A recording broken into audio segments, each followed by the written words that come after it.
Las Vegas plays host to this year's 2022 NFL Draft, where the brightest stars in all of college football come to Sin City with the hopes of fulfilling the lifelong dream of hearing your name called to join the best players in the world. Tonight, College Press Box tries to replicate that feeling coming up next on our Mock Draft Special. And good evening and welcome to College Press Box. I'm your host, Tommy Yarrish. We have an incredible show for you tonight. It's our annual Mock Draft Special here on College Press Box. Tonight, I'm joined by 5 acting general managers. We'll start to my left with Marcus Risen, Adam Ogburn, Matt Marinchak, Clark Dalton, and John Kelley. Fellas, thank you all for being here. The 6 of us, myself included, will go through the first round of the NFL Draft in an attempt to make every team selection the best possible. Will we do it? Probably not, but let's give it a shot. So, fellas, before we get to the first pick, let's keep it home. A notable thing to mention is that there are only 2 Longhorns, Josh Thompson and Cameron Dicker, in the draft for Texas. Cameron Dicker is ranked at 233 and Josh Thompson at 208. Analysts, how do you feel about that? And when and if do you see the former Burnt Orange Stars being taken? We'll start on the left with Marcus. Well, I think that any team will be happy to get 2 guys like the guys you just named. I mean, Cameron Dicker the kicker. He's had so many great kicks in his career. I think if you get him, he could be an extra Justin Tucker. So, you know what? If you want a kicker, get Dicker. My only concern with Cameron Dicker, though, is I think the accuracy was a little bit down last year. You know, he had a really good first couple seasons at Texas. He had that Red River kick that you talked about, Marcus, but he's been a little bit down lately, so it'll be interesting to see how he bounces back. He does have some value, too, as a potential punter. We saw him do both kicker and punter at Texas, but I would expect both of these guys to be day 3 picks, probably later on. I wouldn't expect to hear really either of their names called till about we get into the late 5th, early 6th round. I think would be the earliest that you'd hear either of their names called. Good call, Matt. Yeah, I think both these guys are pretty good. Versatility Dicker has of being both a punter and kicker could bring him up some draft boards a little bit, maybe 4th, 5th round. But a guy like Josh Thompson, he's more of a round 6, round 7 guy. Got beat a lot on the deep ball. A lot of work on. He's kind of like Chris Boyd. A lot of similarities there. All right, fellas, close it out for us. Yeah, I think with Cameron Dicker, one of those things that was so impressive about him in college is everybody talks about the Red River kick, but his sophomore year, he was brilliant. He kicked a game winner against Kansas and Kansas State in that season, and nobody seems to talk about that. And there are some concerns over the accuracy, and I get it, but you got to remember, he was probably tired last season because he was doing double duty as the punter. I think he can be a solid NFL kicker because, as he proved with that little head bob in 2018, he has ice in his veins, and that's something you want to see at the pro level. And Josh Thompson, I kind of feel bad for Josh Thompson because I think he would be a great player if he were like 2 inches taller. No offense, it's just one of those things where it's been a detriment his entire career, his height, but he does have some good things, and I think if you really work with him and use him correctly, he could be a good player because he has good anticipation and he's not afraid to make tackles. He just needs somebody to give him a chance. All right, John, wrap us up. Yeah, you know, it's just unfortunate for these men because they're both great, talented, incredible athletes and people off the field. But as we'll see tonight, there are also a lot of other great men and athletes in this draft. And unfortunately for them, like you said, I think they're going to be a little bit later in the draft. But that's not to discount their greatness. They're definitely good. All right, thank you, fellas. And let's go ahead and get started. So with the number 1 overall pick, it's going to be Clark Dalton, acting general manager of the Jacksonville Jaguars. They've got the first pick. Clark, you're on the clock. All right. With the first pick of the 2022 NFL Draft, Jacksonville selects Aidan Hutchinson, defensive end, Michigan. Now, there's a lot to like about him this year just because he has great size for the defensive end. He's about 6'6", 265, around that range, kind of depending where he's measured in terms of the source that it comes from. But also this season, he was a wrecking ball. That Ohio State game is all the evidence you need. He was second in Heisman voting as a defensive player, which is awesome when you think about it, because in the Heisman race, defensive players barely ever get credit, and he had 14 sacks this season. I know there are some concerns about his health early in his career, but he has overcome that this season, and Jacksonville needs to build their defense since they already had the offensive side of the ball figured out with Trevor Lawrence. Big season this year for Hutchinson. 62 tackles, 14 sacks, like you mentioned, 2 forced fumbles. Big Ten Defensive Player of the Year, not to mention a consensus All-American. Moving on to pick number 2. John, it's up to you and the Detroit Lions. Go ahead. Jingle dramatic pause. All right. With the second pick in the 2022 NFL Draft, the Detroit Lions should select Travon Walker, defensive end out of the University of Georgia. This man is an absolute physical beast, standing at 6'5", 275 pounds. He would absolutely be a great asset. He would, without a doubt, keep the opposing team at bay. Detroit got a lot of problems up there in the Mid-State. However, with 37 tackles, 6 sacks in the 2021 season, sure would bring some fresh life into this Detroit defense. And Walker played 56% of defensive snaps last year for Georgia's national championship team, the most on that incredibly stacked defense. You're going to see a lot more of their players go here in the later picks, so we won't get there yet. It's on to the third pick, and it belongs to Houston's finest, Marcus Risen and the Texans. Yes, who will wear this immaculate Texans logo? That's the hat you got. Yeah, Hey, first round pick in 3 years, man. I'm sure they'll get a better one on it. So as everyone knows, the Houston Texans need everything. So with that, they should pick the best player available with their first pick. Now they have a slew of players to choose from, including Thibodeaux, Kyle Hamilton, and even Evan Neal, among others. But I say the Texans get saucy with it. They select Ahmad Sauce Gardner out of Cincinnati. Sauce has been one of the most polarizing players in the draft due to his play style, an incredibly cool name, but his play definitely backs up his high ranking. He never allowed a touchdown his entire career, even though he's literally started since his freshman year. In 2021, he gave up only 131 yards in 14 games. Texans need a good corner to start this rebuild, and Sauce Gardner could be that answer, as the Texans begin a new era in Houston. So the consensus All-American and AAC Defensive Player of the Year heads to Houston. Remember, in college, along with everything Marcus said, he didn't allow a single touchdown in any of his years playing, had 40 tackles and 3 interceptions last season in Cincinnati's college football playoff season. Moving on to pick number 4. Clark, you're up once again. This time the New York Jets are on the clock. All right, with the 4th pick of the 2022 NFL Draft, the New York Jets select Kayvon Thibodeaux, defensive end, Oregon. Now, Kayvon Thibodeaux might be the most interesting player in this year's draft because he's had a weird arc throughout his career. He was highly touted coming out of high school. I believe he was the #1 player in the country, and everyone was talking about how he was going to dominate college. And we saw portions of that in college, but it was never really a consistent season where he put it together. But you definitely see the upside because he's great speed for his size. He's not afraid to get to the quarterback, and when he's healthy, he's one of the most unblockable players in the Pac-12. And also, I think one thing that general managers sometimes get scared of when a guy's not necessarily the most consistent is you do have to consider the upside. And I think Kayvon Thibodeaux has a lot of upside. For example, the Bills didn't want to draft Bruce Smith initially because they thought he would bust. I think he did okay, becoming the all-time leading sacker, leading the NFL all-time sacks. So I'm not saying Kayvon Thibodeaux will be that, but I think he can be a good player if he's used correctly. So the Oregon Star, in a season limited by injury, consensus All-American as well, put up 49 tackles and 7 sacks. Remember him and Justin Flo pairing on that offense, both injured for the Ducks this year. Still, nonetheless, consensus All-American says everything you need to know about him. We're staying in the Big Apple with pick number 5. The New York Giants have it, and Matt Marinchak has his first pick of the night. Well, I've been on the show 4 years doing a mock draft, and the Giants have always had top 10 picks because, frankly, they need the help everywhere, and they never seem to get it right. Well, this year they have a new GM, and I think they're going to change that. So with the 5th pick in the 2021 NFL Draft, the New York Giants are going to select Ekwonu, an offensive tackle from NC State. I know the Giants selected Andrew Thomas at left tackle a few years ago, but I think Ekwonu could move to the right side. He's a big guy, has all the traits, good footwork, good blocking, and everybody says he's Hall of Fame potential, and he has a huge upside. So I think he'll make a big difference in that depleted offensive line for the Giants. The Athletic called Ekwonu the most feared lineman in the ACC. Certainly looks like that can transfer over to the NFL as well. Moving on to pick number 6 in Carolina.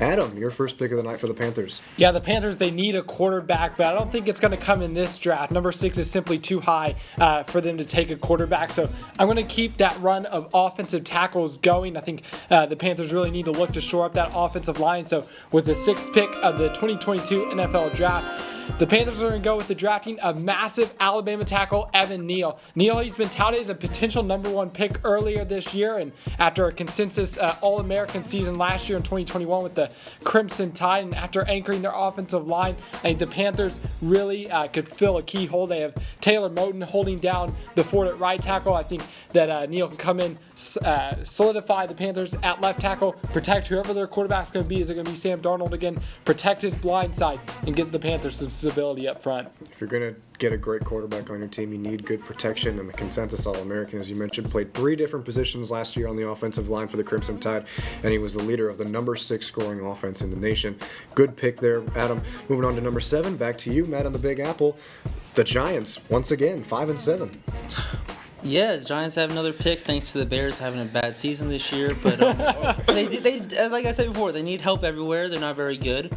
But I think in this pick right here, they boosted their secondary with their second top 10 pick. So with the 7th pick in the NFL draft, the Giants are going to select Kyle Hamilton, safety from Notre Dame. Hamilton should be an instant starter for this depleted Giants secondary. They lost Logan Lyon this year. They lost Jabril Peppers. They need a safety to pair up with Xavier McKinney. And Hamilton's just a great playmaker. He plays the ball in the air very well, and he knows how to lay the wood. So he's going to be an instant impact player for the Giants. The consensus All-American you saw on the screen, 34 tackles, 3 interceptions last year, was a finalist for the Jim Thorpe Award as well. So Notre Dame heads to New York. Moving on to pick number 8, it's the Atlanta Falcons, and it's my turn. I'm turning in as a GM now. So with the 8th pick, I'm going to pick up Garrett Wilson. Similar to Adam's pick with Carolina, this is one where you could see a quarterback, but I think this quarterback class is not good enough to take one this high. So with a quarterback like Matt Ryan out of the picture, Marcus Mariota, can hold them down for a season. And that being said, they need a clear wide receiver one, and I think Garrett Wilson is the exact guy they're looking for. He's got the ideal build you want in a young receiver and runs insane 4.38 40-yard dash time, which I think is going to be a matchup nightmare for opposing defenses. Having Garrett Wilson and Kyle Pitts on the same offense is going to make any quarterback look good, which is why I think Mariota can thrive this season with the 2 weapons that he has. Wilson last year, 70 receptions for 1,058 yards and 12 touchdowns. Don't forget, he shared the field with Chris Olave and Jackson Smith-Njigba, 2 more stars in the Buckeyes wide receiver room. Now on to number 9. Marcus, we're back to you in Seattle. Yes, so fresh after trading their franchise QB to Russell Wilson to Clark's Broncos, the Seahawks are looking to rebuild. While they would love to draft a QB with their top 10 pick, unfortunately, I don't see any of the quarterbacks in this draft warranting a top 10 selection. While they also have a multitude of needs, I say they go with a guy who may go a lot higher in different mock drafts, cornerback Derek Stingley Jr. out of LSU. While not as recognizable as Sauce, Stingley is still an incredible corner. According to PFF, he's not only a top-rated cornerback, but the second-rated player overall, just behind Aidan Hutchinson. While he is still coming off an injury, I feel this pick makes sense for a team who's just starting the rebuild and would like to center on a cornerback who should be reminiscent of Richard Sherman from Legion of Boom days. Stingley is that, as he proved in his time at LSU that he's not a corner to throw at, only allowing a 41% completion rate.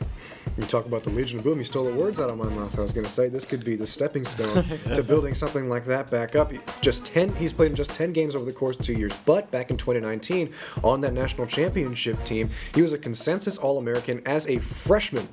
So a generational talent there potentially for Seattle.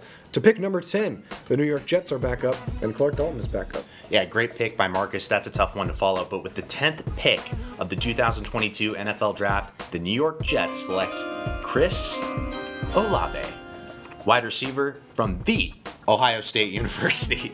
And when the thing that was kind of special about Chris Olave in college is I think everybody kind of focused on Garrett Wilson, but really if you watched Ohio State last year, and it's not to take anything away from Garrett Wilson, but if you watched Ohio State truly, Chris Olave was that team's number 1 wide receiver at all times because he's one of the best deep ball threats in the country. He can just get behind the defense easily, and that showed with his 13 touchdowns last season. And you got to remember, with the Jets drafting Zach Wilson last year and not having a lot of offensive weapons, they need a wide receiver. So I think it's good to draft Olave now so him and Wilson can grow together and develop chemistry and terrify AFC East defenses for years to come. In just 11 games last year, 65 receptions for 936 yards and a Big Ten leading 13 receiving touchdowns. Moving on to pick number 11. John, it's back over to you with the Washington Commanders. Yep. So with the 11th pick in the 2022 NFL Draft and the first pick as the Washington Commanders, the Commanders will select Jameson Williams. My bad, apologies. A wide receiver out of Alabama. Washington, like the Lions, they need a lot of help. They're a team in transition, and this pickup would give a solid target for quarterback Carson Wentz. In 2021, Williams posted 1,500 receiving yards, and I'm sure he would have many more yards with the Commanders. Williams still fighting off that injury from the national championship game, but that's 3 former Ohio State wide receivers taken in the last 4 picks. Remember, Williams was a transfer from Ohio State, and in his first year at Alabama put up absolutely insane numbers, 1,572 yards and 15 touchdowns in his only year with the Crimson Tide. Moving on to pick number 12 in Minnesota. It's my turn once again. So with the 12th pick, the Minnesota Vikings are going to select Trent McDuffie. Now, this is a no-doubt secondary pick for Minnesota, and since the other top 3 defensive backs are already off the board, I have to take McDuffie here. He's 5'11", but he plays so much bigger and has elite speed to back it up. He's going to be the day 1 starter for the Vikings, as they need a guy who can cover an opposing team's best receiver stride for stride. Another great aspect of his game is his ability to tackle in the open field. Scouts have been raving about that throughout his combine performance, and he breaks up passes with hard hits. It's a hard-hitting guy. This draft is loaded with defensive back talent, and McDuffie is just another guy that you can't go wrong with taking. In his career at Washington, the all Pac-12 defensive back put up 35 tackles and 6 pass defenses through the last 11 games of his career. Another talented corner out of that star-studded Washington defense as usual. Houston has another pick. This time it's Adam at number 13. Yeah, going back to the Texans hat. So after Marcus got saucy with the number 3 pick, he shored up the secondary with Sauce Gardner. I think the Texans now are going to need to look in the trenches when it comes to the 13th pick. I think you could go defensive line or offensive line. Took a look at Jermaine Johnson out of Florida State, but with the 13th pick of the 2022 NFL Draft, the Houston Texans are going to go with Charles Cross, offensive lineman out of Mississippi State. There have been rumblings about Laramie Tunsil being on the trading block. I think this pick will really get the Texans a young anchor at left tackle. It'll allow them to shift Titus Howard back over to right tackle. It'll give them something to build around and also give them that versatility to offload Laramie Tunsil for something. This is a team that is still cleaning up the mess that Bill O'Brien made in his time as GM. The Kenny Stills, Laramie Tunsil, they gave up a lot of draft capital for that and failed miserably, and so this will be another step towards righting those wrongs. Get Charles Cross in there at left tackle and hopefully allow the Texans to get Laramie Tunsil on the trading block and get some assets that will help this team moving forward. Cross an all-SEC freshman team 2 years ago, and now back-to-back all-SEC first-team bids for the Mississippi State Bulldog. Moving on to number 14. John, you're back up again with the Ravens. Yep, so with the 14th pick in the 2022 NFL Draft, the Baltimore Ravens should select George Karlaftis, defensive end out of Purdue. Obviously, we all know the Ravens have a rich tradition on the defensive side of the ball. However, recently, things have looked a little lackluster for the Ravens defense. And so with this pickup, the Ravens can add an absolute unit on defense and hopefully bring up the reputation of this once great defensive squad. They call him the Giannis Antetokounmpo of football, as the Greek Freak put up 39 tackles, 10 of them for loss, and 4.5 sacks last year for the Boilermakers defensively. On to number 15 in Philly. Matt, you're up. Yeah, the Philadelphia Eagles surprised everybody last season by making the playoffs, but their defense failed when they needed them the most. So with the 15th pick in the 2022 NFL Draft, the Philadelphia Eagles are going to select Devin Lloyd, linebacker out of Utah. Lloyd really climbed up draft boards this season because he was a lead in stopping both the run and the pass. You don't see a lot of linebackers racking up 111 total tackles while also picking up 5 interceptions. With his versatility, I can see Lloyd being the guy who can play both inside and outside at the linebacker position. So the consensus All-American finishes his Utah career with 43 tackles for loss, the 4th most in Utes history. Next pick belongs to New Orleans, the Saints and Marcus. Yes, my grandpa's a Saints fan, so hopefully I do him well. The Saints have 16 and 19 in the first round. And with the first pick they have, the 16th pick, I think they will select wide receiver Drake London with their first pick. With Michael Thomas's future with the team in question, 6'5" Drake could come in and make an immediate impact for yet another team that I'm drafting for that's just starting to rebuild. Unlike prior years, defense isn't a problem in New Orleans, as they held the 4th best defense in the entire league. However, they boasted the worst passing attack in the entire league, and a lot of that was due to their lack of good receivers. Drake could come in and be immediately their wide receiver 2, maybe wide receiver 1 if he's good enough, and take passes from Jameson Winston or whoever the quarterback for the Saints will be this year. The only concern I see with London was that his season came up short this year when he went down with a broken ankle, but before that was an absolute menace catching the ball, leading college football with 19 contested catches. He could be DeAndre Hopkins out there. This guy could be the real deal in New Orleans. So you can be traded for a second-round pick and a washed-up running We don't back. talk about that, Adam. Hopefully he stays in New Orleans. Okay? So the 6'5 receiver out of Los Angeles heads to New Orleans. He caught 88 passes for 1,084 yards last year and 7 touchdowns through 8 games for the Trojans. Moving on to pick number 17. And the Los Angeles Chargers, I'm back up again. And with this pick, I'm going with Nakobe Dean, the linebacker of Georgia. This is a pick that I think could be a key part in winning the LA Chargers a Super Bowl. You heard that right. When we look back in this draft a few years down the line, I think teams are going to wonder why they didn't take Nakobe Dean earlier. He's the best linebacker in this draft, in my opinion. No disrespect to Devin Lloyd, he's just as good. But he brings a freak athlete and high IQ player onto an already loaded Chargers defense. He's great in coverage and excels at following running backs out of the backfield, gives you the spy element that you look for quarterbacks that can run, and steps up to make big plays on run defense. Plus, he's a winner with that Georgia national championship team, and that's such an underrated aspect of taking prospects in the first round. The Butkus Award winner was the leader of that Georgia defense, as I mentioned, accounted for 72 tackles, 6 sacks, and 2 interceptions in the national championship season. At number 18, back to the city of brotherly love, this time Clark picks for the Eagles. Another tough one to follow. That Georgia defense was arguably the greatest college football defense of all time. But we're going to stay in the SEC with the 18th pick because the 18th pick in the 2022 NFL Draft, the Philadelphia Eagles select Treylon Burks, wide receiver, Arkansas.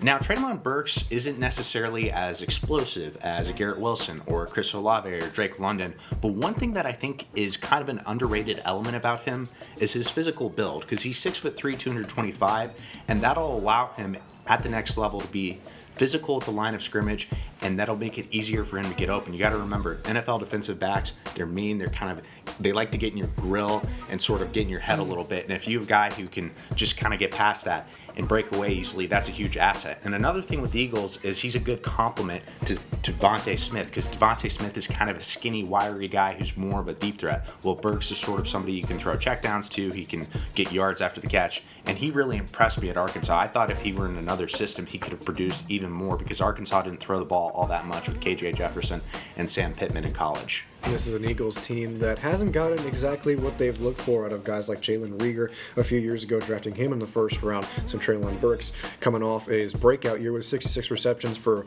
1,104 yards and 11 touchdowns, looks to be the next guy. Coming up next, back to New Orleans and back to Marcus. Yeah, so I took Drake London with the 16th pick for the Saints. And why not double down on offense? Let's take the first QB off the board and Malik Willis out of Liberty. As I said earlier, the Saints had the worst passing attack in NFL last season. Willis could help that.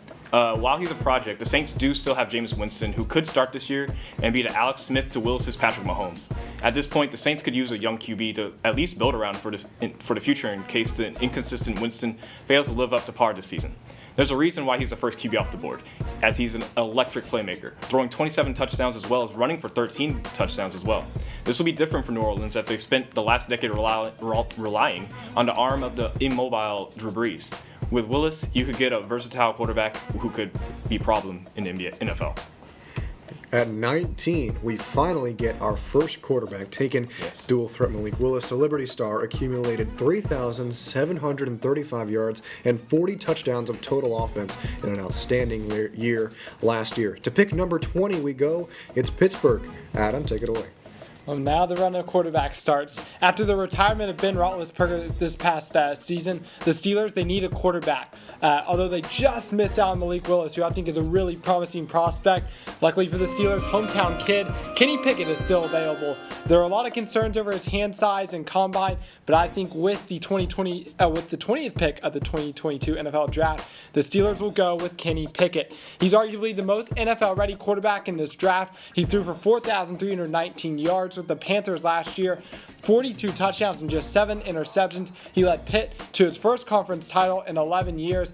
I think he'd come in, he'd be in a position to immediately battle Mitch Trubisky and Mason Rudolph for the starting job. I think the Steelers had a lot of success when they kept James Conner home in a couple of draft classes back. I think they'll do the same with Kenny Pickett and get a quarterback that'll come in ready to compete for the starting job right away. So back-to-back quarterbacks taken, and now Pitt's finest stays at home and heads to the Steel City.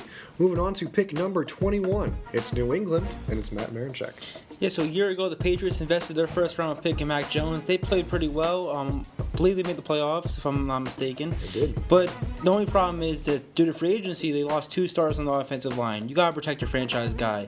So the 21st pick in the 2022 NFL Draft, Patriots are going to select Trevor Pennon, a tackle from Northern Iowa. This is a very Belichick-like pick, a small school FCS program, but his size makes him a great prospect. At 6'7", 325, he's a massive human being.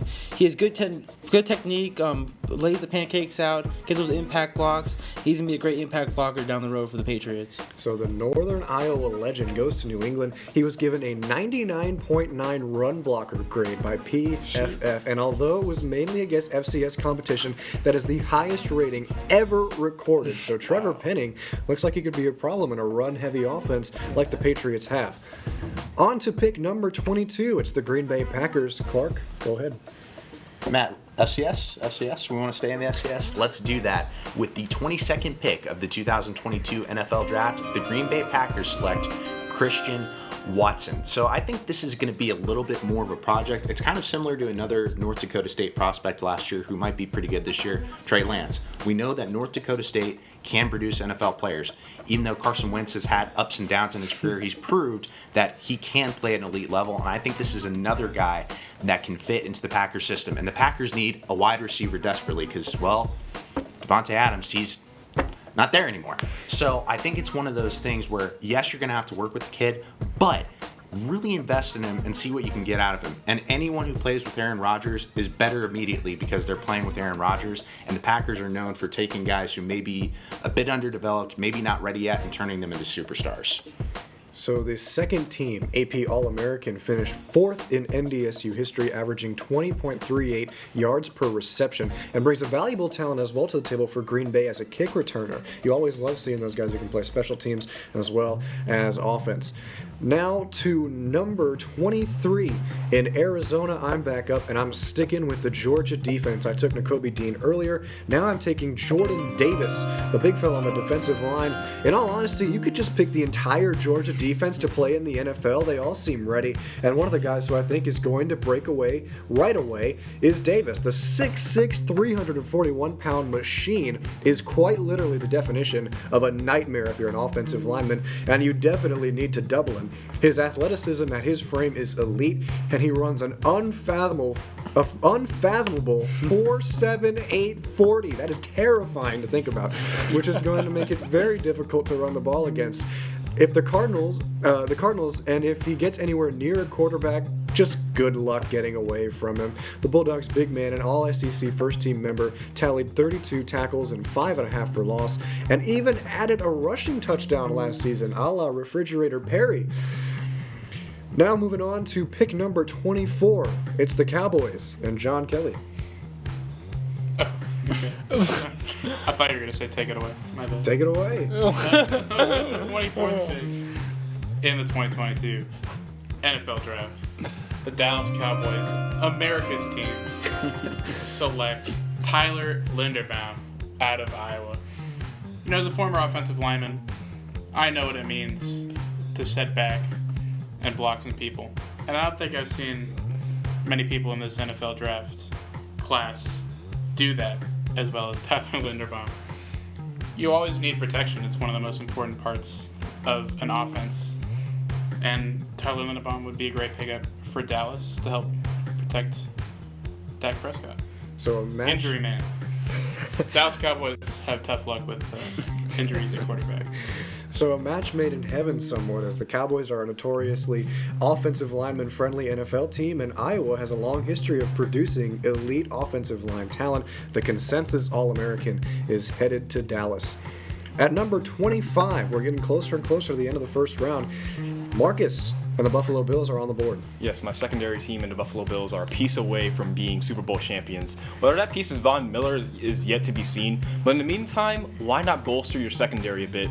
In comes Andrew Booth Jr. out of Clemson, who I believe they'll be selecting with the 25th pick, who could be a nice sidekick to Tre'Davious White for the near future, as the Bills will be Super Bowl contenders for the foreseeable future with Josh Allen at QB. While Booth will definitely be a project due to him being exposed a little too much last year at Clemson, he has incredible feet, and if the gamble pays off, the secondary for Buffalo could be as scary as a 6'5" freak at nature at quarterback. So the first team All-ACC corner is taken off the board with Buffalo. Remember, he had one of the most athletic, maybe the most athletic interception I've ever seen in my entire life last year. A one-handed behind the back, almost like Odell Beckham Jr. In a game last year. Credited with 39 tackles, 5 pass defenses, and 3 interceptions in his monster junior year with Clemson.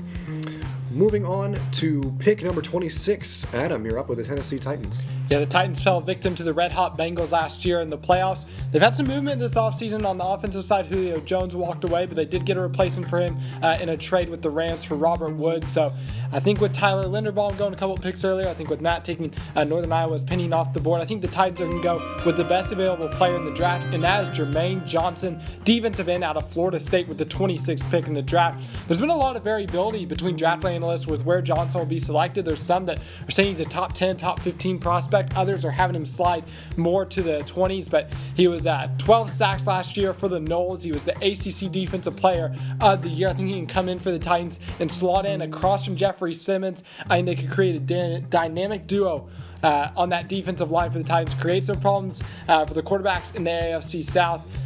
I think Tennessee, they make the defense better. They got Derrick Henry carrying the offense. They make the defense better with their 26th pick. If Johnson falls to 26, that is a massive steal for the Titans. You mentioned ACC Defensive Player of the Year and the All-American. Led the Seminoles 70 tackles, 18 for loss, not to mention 12 sacks. In his first season with Florida State, he was a Georgia transfer before he played for the Seminoles.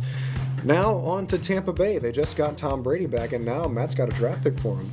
Even with Tom Brady coming out of retirement, I don't think that really changes the draft plan for the Tampa Bay Bucks. So that being said, the 27th pick of the 2022 NFL Draft, the Bucks are going to pick up Desmond Ridder, quarterback out of Cincinnati. Obviously, Ridder is not going to start in 2022. As we know, Tom Brady's time is coming to an end. And Ridder will learn and develop from probably the best quarterback of all time. And once he gets a shot, the weapons Tampa Bay has of Godwin, Evans, maybe Gronk will be still there, good guys out of the backfield, he'll be in a good position to win a lot of games. So you say Tom Brady's time is running up. Do we really know if it's actually? Yeah. I have a feeling he can play until he's 50, but for now he is coming back. And Ridder, the two-time AAC Offensive Player of the Year, led the Bearcats to the college football playoff this year. 3,334 yards and 30 touchdowns in the air for his Bearcats. On to pick number 28. We're headed back up north to Green Bay. It's the Packers. I've got the pick, and I'm going with one of my favorite players in this draft. It's Baylor's safety, Jalen Petrie. Now, as a Bears fan, I totally want to ruin the Packers draft and draft like a punter here or something. However, there's this thing called professionalism that I have to stick to. But Jair Alexander's is elite at corner for the Pack. Trust me, I would know. But they could use one of the great defensive backs out there in this pool. As I mentioned earlier, this is a defensive back-heavy draft, and I think that Jalen Petrie is a sleeper, great pick here that can learn a lot from veterans like Adrian Amos already on the Packers, which will lead him in the right direction to be a playmaker for Green Bay. The interesting thing about him is he played the star position in college, something that Dave Aranda has been known to do with his better players, which is essentially a more versatile linebacker who can make plays all over the field. And while he not necessarily play the same way in the NFL, the instincts and quick processing he learned from that play in college will translate effectively immediately. No doubt about that.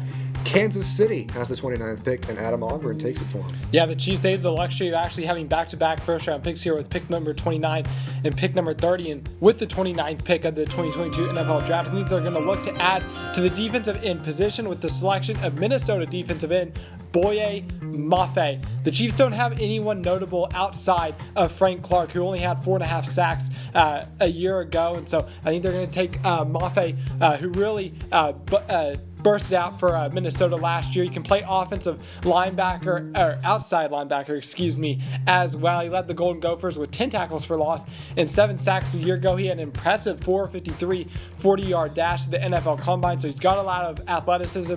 I think he could come in and be an instant starter for the Chiefs, who, like I said, don't really have much depth on that defensive end position outside of Frank Clark. So Chiefs are going to look to bounce back after falling short to the falling short to the Bengals in the AFC Championship game a year ago. I think Boye Mafe is their first pick as they look to get back to winning ways. Look back to get back to the Super Bowl with Patrick Mahomes. So the all Big Ten second teamer is the anchor of that Gophers defense. He now heads to Kansas City. He led his team in tackles for loss with 10 and sacks with 7 through his 9 games last season. Kansas City, back-to-back draft picks now at number 30. This time, John Kelley has the pick. Yep, obviously a great defensive pickup by Adam for Kansas City with the 29th pick. However, with the 30th pick, we're going to switch sides of the ball to something else that the Kansas City Chiefs really need. That's a third option for Patrick Mahomes. And so with that, the 30th pick of the 2022 NFL Draft for Kansas City, should be Sky Moore out of Western Michigan, wide receiver. They just really need that option, and Sky Moore can provide it. In 2021, he put up 1,300 receiving yards and 10 touchdowns. Just an overall beast out of Western Michigan, and it'll give a lot more options to Patrick Mahomes to hopefully get back into a good playoff position and maybe a Super Bowl again. Mahomes obviously losing his best wide receiver with Tyreek Hill headed to Miami, and Sky Moore was a speedster who kind of exploded onto the draft scene after the Combine especially. He caught 95 catches for, as you mentioned, near 1,300 yards and a MAC leading 10 touchdowns for Western Michigan. Pick number 31, it belongs to Cincinnati and Matt Marinchak.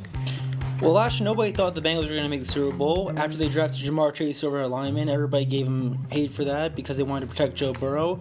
Well, that ended up making them go to the Super Bowl drafting Jamar Chase. But some would think this year they're going to draft the lineman, but they're also the Bengals. I don't think they're going to draft the lineman at 31. They had some key guys on the line of free agency that they filled some of the holes they needed. But they need to focus on their defense. Secondary is a big question mark for them if they haven't reached a new deal yet with Jesse Bates. And their second quarterback is the guy that just re-signed, Eli Apple, and we all know what happened to him last year. But he's not going to be a long-term solution. Apple Toast is going to be gone after this year. So the 31st pick in the 2022 NFL Draft, the Bengals select Kaiir Elam, cornerback from Florida. He has the size and physicality to eventually be a good corner in the league. He has to clean up some stuff, but I think he'll get a lot of reps early once Eli Apple starts to struggle. But Elam is a good developmental pick. He's good in man coverage, good on the press, and when he gets his playing time, he'll figure things out and become a good corner. Well, tell us how you feel about Eli Apple. Man, Apple Toast, that might be one of the better nicknames I've heard in a while. So, Kaiir Elam heads to Cincinnati. The Jim Thorpe finalist back in 2020 put up 29 tackles, 6 pass defenses, and an interception in his junior season with the Gators. We're down to our last pick of the 2022 first round of the NFL Draft. It belongs to the Detroit Lions and Marcus Rising. Tommy, I'm mad at you. Having I first claimed this pick to pick my fellow Stafford High School, Go Spartans alum, Jalen Petrie out of Baylor with this pick for the Lions. Tommy beat me to it, so I have to pick for the lowly Lions for no reason now. With that being said, with the future of Goff being in the air as the starting quarterback of the future for the Lions, I say, why not pick a QB with the final pick of the first round in Matt Corral out of Ole Miss. Corral had an impressive season for Ole Miss this season, throwing 20 touchdowns, only 5 interceptions, proving he can protect the ball, a given for a young team in Detroit who could use all the help they could get. Like I said about the Saints, if the Lions want to stay with Goff, that's fine. They can pull a Smith Mahomes if they wanted to, and maybe start him next year.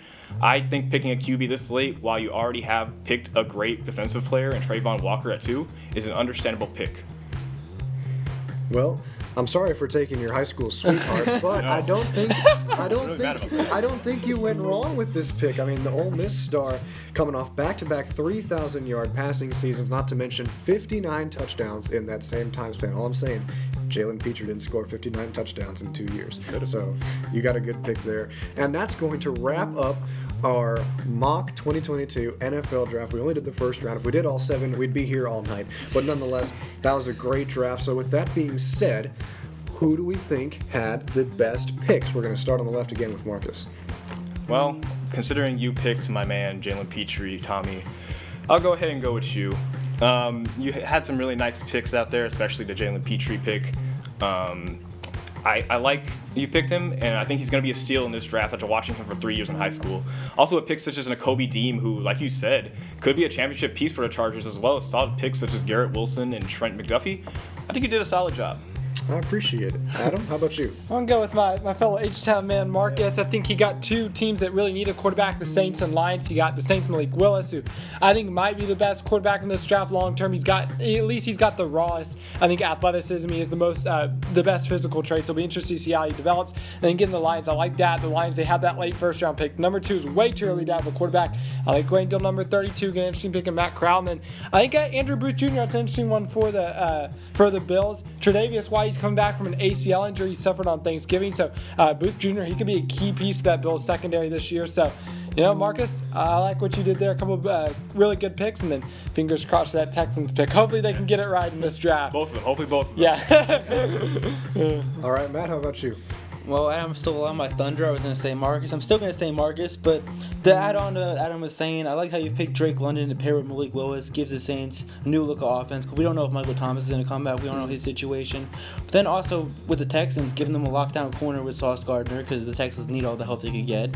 And then giving the Lions a quarterback of the future. I think you had a pretty solid draft class. Thank you, Matt. Thank you. All right, Appreciate so 2 votes for Marcus, and we've got 1 for me as well. I'm going to go a little different here. I'm going to go with my man Clark. I think you had a lot of safe picks. I like the number 1 overall pick in Aidan Hutchinson. Second with the defensive line at number 4, another safe pick in Kayvon Thibodeaux. And then later on in the draft, Chris Olave, one of, if not the best wide receiver in this class out of Ohio State. And then sticking on that side of the ball with Treylon Burks and Christian Watson going as well. 3 very talented receivers who are going to be in the NFL for a number of years. I think Chris Olave is the best out of that group, no doubt about it. Treylon Burks and Christian Watson, very raw prospects, but they have a lot of potential. So I really like where you went there, and obviously the 2 defensive ends, just monster talents. Absolutely. Now it's up to you. Okay. This is the part of the show I don't like every year because there's a lot of I can't pick one person who's like, yeah, this was the best draft class. If they were a general manager, they would win their Super Bowl in Madden franchise mode. So I'm going to highlight a couple picks that I liked. I liked Marcus. I really wanted to take Derek Stingley Jr. at 10. No, you didn't. Listen, you don't understand. Like, some players' stats really don't tell the story, and Derek Stingley Jr. is a phenomenal talent. Like, this guy could be one of the best players in the NFL if everything goes according to plan for him. And Adam, I like you taking Kenny Pickett because I know everybody's like, Kenny Pickett, he's kind of small, he doesn't have a big arm, he's not real flashy. Look, Kenny Pickett was solid in college, and if you work with him, he can turn into a nice player. And Pittsburgh is a good franchise, so that's a perfect place for him to go. Matt, I talked about Kyle Hamilton last semester on Press Box. I think he's a really great player. I think it's one of the best players Notre Dame's produced in a long time. He's not afraid to tackle and all other aspects that great safeties do. Tommy, I liked you taking Jordan Davis. That was another player I absolutely loved watching in college football this season. His athleticism at his size is unparalleled. And with John, Sky Moore is a great pick for the Chiefs because that's what a general manager has to do, is they have to think, oh, I just lost Tyreek Hill. We need to fill that position. So it just shows you that this is not easy, even though we say we could be great general managers all the time because Giants fans throw a remote every year at the TV if they get frustrated at the pick. But it's a hard job, and it's just one of those things that I appreciate if you can, look at a guy and give him a chance and he develops into something special. Before we go on to John, Matt, as a Giants fan, is it true? Do you throw your remote at the television every draft? That was not me. That was Eric Goodman. Shout out Eric Goodman. Oh, shots fired at Eric Goodman. Very quickly, we're going to fire it over to John Kelley. Well, I'm going to have to give it to you, Tommy. I think you made a lot of great picks and great analysis.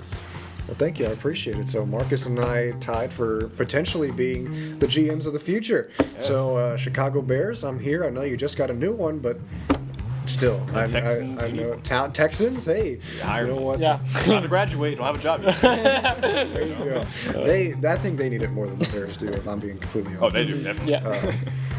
All right, so last question before we get up on out of here, fellas. We're going to go around the table again. When it comes to guys didn't go in the first round, there's always one or two every year that people are just like, how? He's so talented. He was projected to go high and he didn't. Drops to the second. Who is that guy, and who do you think should have gone earlier? Marcus, we'll start again with you. There's an offensive lineman who should have gone higher. His name is Bernard Raymond out of Central Michigan. He went as high as 17 in the mock drafts I saw. Raymond could be a big difference maker in a draft full of great offensive linemen. Fun fact, 2 years ago he was playing tight end as well as earning the second highest grade of any offensive lineman. So we may be sleeping on our friend Bernard here. All right, not a bad pick. Adam, over to you. A little bit of action love there. I'm gonna stay in Michigan. I think Michigan safety Daxton Hill. He's gonna be one to keep an eye on during draft night. He's a versatile player. He could honestly play safety, or he could slot in at slot corner for a team. And so I looked at him. I thought the Chiefs maybe could have taken him late on. I think one of those teams. I don't think he's gonna go super high, but I think late 20s. That's where I could see maybe Daxton Hill getting picked up. I think outside Kyle Hamilton, I don't think we drafted a safety. So I think Daxton Hill, he's the number 2 safety on the board. He's got that versatility. I think he could be one that goes in the first round on draft night. Yeah, you're Guy right. from Stafford is a safety. Yeah, Kyle Hamilton and Jalen Petrie, the 2 safeties taken in the first round. Matt, over to you. I'm gonna have to go with Zion Johnson, the guard out of Boston College. APL first team All-American this year. A great offensive line class that we had this year. A single interior lineman wasn't taken, no guards taken, it was all tackles and the 1 center. So that was one that really surprised me. I thought a team would take an interior lineman. I'm going to stay on the line with my pick. I think that defensive line has been one of the better positions we've seen in this year's draft. And a guy who had an unfortunate pre-draft workout, who I think is still an incredible talent when he recovers from an Achilles injury, is David Ojabo from Michigan, the junior. People forget how good he was. Undoubtedly, tearing the Achilles is going to rupture your draft stock. So he's not going to be a first-round pick, I don't think. But nonetheless, he has the talent to, if healthy, bring so much to the table. We saw how good Aidan Hutchinson was on the defensive line. And think about the other side. Ojabo was just as good. Big part of that Michigan defense, making it to the college football playoff, coming up just short, obviously, in that one. But over to Clark for your pick. Yeah, he was definitely solid for Michigan last year. And one guy who was also in the college football playoff was George Pickens. And now I get it with George Pickens because he's a risky pick because we know he's talented, but his numbers weren't necessarily great because he played in a system where they didn't throw the ball a lot. He's a little bit immature because he's had some off-the-field issues, but I believe in giving people chances, and George Pickens is one of the most talented wide receivers I've seen play in college football in a long time. If you get him in the right situation and really work with him and watch him and make sure that he's staying focused, this guy's going to turn into a player just because of his physical measurables and his catch radius. Absolutely. And to close it out, John Kelley. So Tommy, I'm sorry I have to do this, but I'm gonna reject your question and substitute my own. We've had a lot of great picks for first round. Wow. But I want to bring up, you made fun of special teams earlier, so I want to bring up a great special teams player that I think people at home should be on the lookout for. Did I make fun of special teams earlier? You made fun of punters in your pick. No, Hey, I'm not making fun of punters. I'm just saying if I'm going to ruin the Packers draft class, I'm picking a punter in the first round. But I tell you what, this punter wouldn't ruin their draft class. Because I want to talk about San Diego State University punter Matt Araiza. I had the opportunity to see this man punt at the Frisco Bowl. He can place a ball anywhere on the field, and I think if your team at home, if your favorite team drafts Matt Araiza, you will not have to worry about your punting at all. It'll be perfectly placed, 1 or 2 yard line every single time. The man's a beast. Be on the lookout for that. So we get some special teams love, and apparently I'm a punter hater now. Yeah. Wow. I didn't think I was. I just wanted to ruin the Packers season. But unfortunately, I'll have to wait till next year to do that. So that's going to wrap things up for this special episode of College Press Box. I want to give a quick shout out to our seniors, John, Clark, Matt, and Marcus. One of their last shows here at TSTV. Obviously, it's been so much fun working with you guys, and we hope you enjoy your last couple of shows here before you venture off to do incredible things in the journalism world, if that's your field. Just good things in the world. Yeah. So make sure to tune in to our coming shows. It'll be the last time you see guys like them this coming week, including College Crossfire on Wednesday and the 1-0 Sports Show on Friday. On behalf of all the crew here at TSTV, my name is Tommy Yarrish. For Marcus Risen, Adam Ogburn, Matt Marinchak, Clark Dalton, and John Kelley, we're signing off from the TSTV studios. Thank you for joining us, and have a good night.